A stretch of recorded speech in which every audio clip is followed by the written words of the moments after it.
नमस्कार, स्वागत है आपका। मैं हूं शैली शर्मा और आप देख रहे हैं जेपी हरियाणा। राजनीति में 36 का आंकड़ा रखने वाले नेताओं को भी कभी कभी 63 बनना पड़ता है, मतलब घी खिचड़ी होना पड़ता है। अब 3 अप्रैल का ही उदाहरण ले। यहाँ के गोकलपुर गांव में स्थित महाभारत कालीन प्राचीन शिव मंदिर में आयोजित भव्य देवी देवताओं की प्रतिमा के अनावरण अवसर पर आयोजित भंडारे में भाग लेने जब रेवाड़ी विधानसभा क्षेत्र से पिछली बार चुनाव लड़े नेता अलग अलग पहुंचे तो बाबा धीरज गिरी महाराज ने सभी को एक साथ भोजनालय में बैठा दिया। भोजन कक्ष में राजनीति की चुटीली बातें भी हुई। फोटो सेशन के समय नेता जब कुछ संकोच में नजर आए तो बाबा धीरज गिरी ने कहा कि इस छतरी के नीचे सभी एक है, राजनीति छोड़ दीजिए, मेरे साथ आ जाइए। बाबा के इतना कहने के बाद पिछली बार एक दूसरे के खिलाफ चुनाव लड़े सभी नेता एक साथ खड़े भी हो गए। भोजन कक्ष में मौजूद कांग्रेस के विधायक चिरंजीव राव व उसके खिलाफ भाजपा के टिकट पर चुनाव लड़े सुनील मुसेपुर और निर्दलीय चुनाव लड़े क्षेत्र के वरिष्ठ नेता व पूर्व विधायक रणधीर सिंह कापड़ीवास के बीच कुछ देर संवादहीनता बनी रही, लेकिन बाद में तीनों सहज हो गए। निर्दलीय चुनाव लड़ने वाले सन्नी यादव भी उसी समय बाबा के दरबार में हाजिरी लगाने पहुंचे। कोसली से विधायक लक्ष्मण यादव और पर्यटन निगम के चेयरमैन अरविंद यादव ने भी बाबा के दरबार में अपनी हाजिरी लगाई।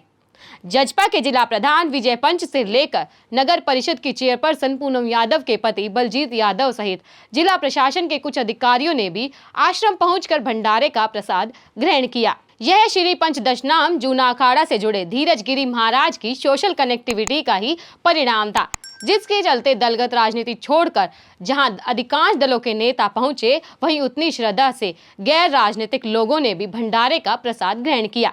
एनजेपी की टीम ने भी बाबा से मंदिर से जुड़े इतिहास की बात की। आप खुद सुन लीजिए बाबा ने मंदिर के इतिहास के बारे में क्या कहा। आज हमारे साथ है महाराज धीरज गिरी जी, तो आज हम इनसे जानेंगे इस प्राचीन मंदिर के इतिहास के बारे में। महाराज जी, इस मंदिर के इतिहास के बारे में आप क्या बताना चाहेंगे? आदरणीय, यह मंदिर द्वापर के समय का है।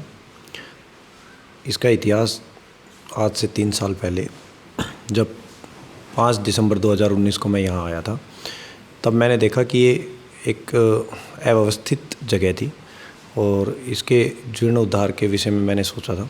फिर मैंने इसका पुराना इतिहास निकालने के विषय में चेष्टा की। मुझे पता चला कि इस मंदिर के सामने से दिल्ली शेरशाह सूरी मार्ग जाता है। दिल्ली शेरशाह सूरी मार्ग से सल्तनतें, जो पहले हमारे यहाँ से सल्तनत चलती थी, वो रियासत से रियासत चलती थी। कभी भी जब सल्तनत चलती थी तो एक रियासत से दूसरी रियासत जाती थी और शांति संदेश पहले भेज दिया जाता था। अगर कोई सल्तनत कहीं से निकलकर दूसरे किसी और प्रदेश या किसी देश या किसी राज्य में जाती थी तो वहाँ शांति संदेश उनके गुप्तचर, उनके राज्य सैनिक और उनके द्वारा भेज दिया जाता था। तो पहले दिल्ली से महाभारत के समय में जब पांडवों ने और कौरवों ने भगवान श्री कृष्ण से अपने लिए सहायता मांगी थी द्वापर के समय में, तो मीरपुर रियासत होती थी।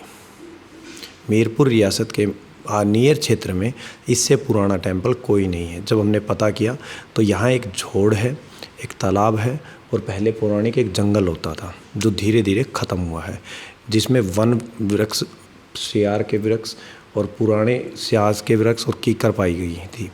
हमने उन चीज़ों के विषय में भी बड़ा गहन अध्ययन करके और पूरा रिसर्च करा के फॉरेस्ट की टीम से भी, पौराणिक तत्वों के विभाग से भी, उन सब से इस विषय में वार्तालाप की। सबके माध्यम से ये पता चला कि ये, और हमने पूरे रेवाड़ी ज़िले के अंदर जब पता किया तो यहाँ सबसे 2 पौराणिक मंदिर है। एक जो रेवाड़ी के अंदर है हनुमान जी का मंदिर, जिसे बड़ा तालाब के नाम से प्रसिद्ध किया जाता है, उसका भी कोई इतिहास नहीं पता कर पाए हैं, वो भी एक बहुत लंबे समय से बताया जा रहा है।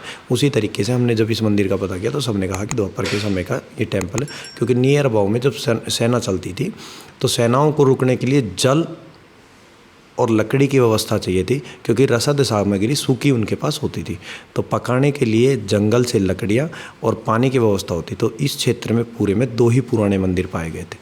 तब हमें पता चला कि मीरपुर रियासत के क्षेत्र के आसपास में सिर्फ एक ही पुराना मंदिर था, वो था ये मंदिर, जिसे बाबा गिरधारी दास के नाम से या साध वाले झोड़ के नाम से भी जानता है। साध का मतलब साधुओं के द्वारा तपी हुई तपस्थली, जिसका कोई आज तक इतिहास नहीं निकल पाया। यहाँ बहुत से साधु आए, बहुत से साधुओं ने अपने अपने प्रकार, जिनकी उतनी जितनी क्षमता थी, उस प्रकार उस कार्य को संपूर्ण किया। इस मंदिर की क्या महत्वता है, मतलब जो भक्त आते हैं वो किस महत्व के आते हैं? जैसे कई बार मंदिरों में चमत्कार होते हैं, तो क्या ऐसा कुछ हुआ है? यहाँ जो भी कोई अपनी मनोकामना पूरी करने के लिए आता है, या किसी को किसी प्रकार का दुख दर्द होता है, किसी को तकलीफ़ होती है, तो यहाँ हर शनिवार को अभिषेक किए जाते हैं। भगवान शंकर के ऊपर जब कोई अभिषेक करके अपनी इच्छाएं प्रकट करता है या अपनी मनोकामना रखता है या किसी का दुख दर्द होता है तो वो पूरी होती हैं। और यहाँ हर शनिवार को 100 से 125 अभिषेक होते हैं। आराम से शांतिपूर्ण तरीके से ब्राह्मण उनका अभिषेक कराते हैं। मंत्रोच्चारण द्वारा, रुद्री के द्वारा हनुमान जी पे सिंदूर चढ़ाया जाता है। शंकर भगवान से पंचामृत से अभिषेक होता है, चावल से अभिषेक होता है, गन्ने के रस से अभिषेक होता है और शहद के द्वारा अभिषेक होता है, खीर के द्वारा भी अभिषेक होता है। तो ये चीज़ें नित्य क्रम से चलती रहती हैं। यहाँ सुबह शाम रोज़ 500 लोग भगवान शंकर के जलाभिषेक करते हैं, जो गाँव के नियर वासियों का और सबका सहयोग रहता है। आज हमने बातचीत की है महाराज जी से और इस मंदिर के महत्व के बारे में जाना है। ऐसे ही हमारे चैनल पर जुड़े रहने के लिए लाइक, शेयर, सब्सक्राइब करते रहिए। धन्यवाद।